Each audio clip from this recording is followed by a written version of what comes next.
meditating monk told people not to wake him up for 75 years. This is what happened next.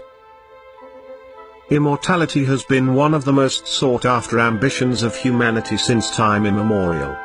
Challenging fate and living on forever seems like an impossible idea that is only fit for fantasy and fiction. But what if some mystical men have already achieved it? In the Tibetan Buddhist tradition, Dashi Dorje Tijilov was a Buryat Buddhist Lama. He was born in 1852 in the countryside of Buryatia, and his parents abandoned him at an early age. He then pursued sheep rearing to sustain himself. At the age of 15, Tijilov joined the Aninsky monastery and began his spiritual education. He learned to read Tibetan and Sanskrit and studied many Buddhist texts during his lifetime. After becoming a religious scholar and the leader of Russian Buddhists, he raised money to provide food and clothing for World War I soldiers. When he became a revered Buddhist Lama, an astonishing thing happened. One day, he sat in a lotus posture and asked his disciples to visit him. He instructed them to visit him again in 75 years. Then, he asked them to chant a special prayer of the afterlife. But his disciples didn't dare to utter it in the presence of a living being. So, Tijilov himself began to read the prayer, following which his disciples joined in. According to believers, Tijilov then began an endless meditation. They believed that eventually, he attained a state of nirvana. In 1927, he was buried in a pine box, in the same lotus position that he had been sitting in. In 1957, the box was unearthed, and scientists couldn't believe what they saw.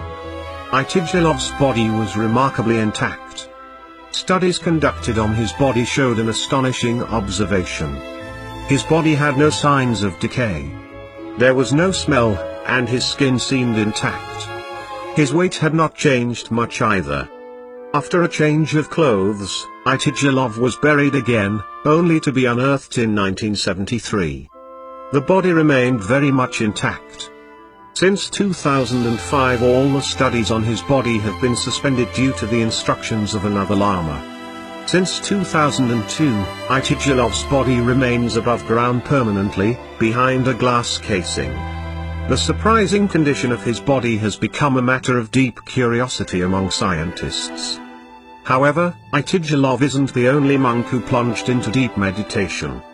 In 2015, scientists discovered another mummified monk in Mongolia, almost 200 years old. The monk was discovered in a lotus posture and covered in animal hide. Some Buddhist academics claimed that the monk was alive, in a deep state of meditation.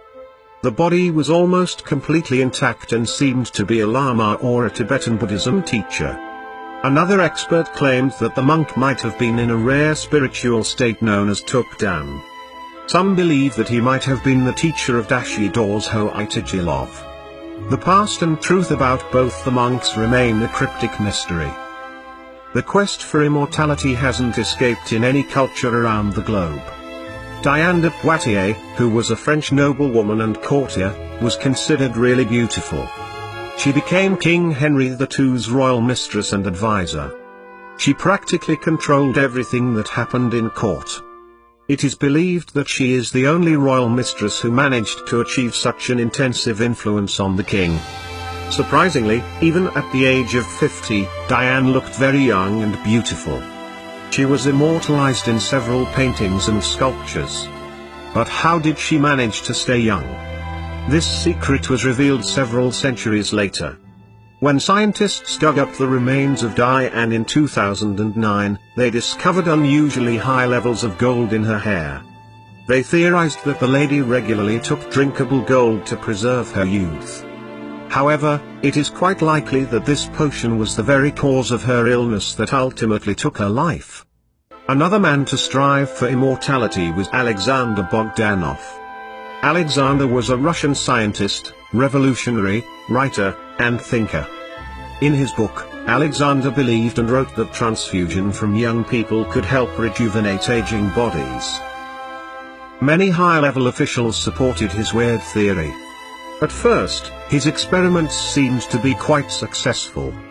According to some witnesses, he himself experimented with his theory and started to look younger. But during his 11th attempt, Bogdanov's body rejected the treatment, and he lost his life. The idea of preserving the human body through cryonics eventually caught up with people. So far, more than 2,000 people have applied for cryopreservation procedures. So, the quest for immortality continues and remains a tantalizing mystery.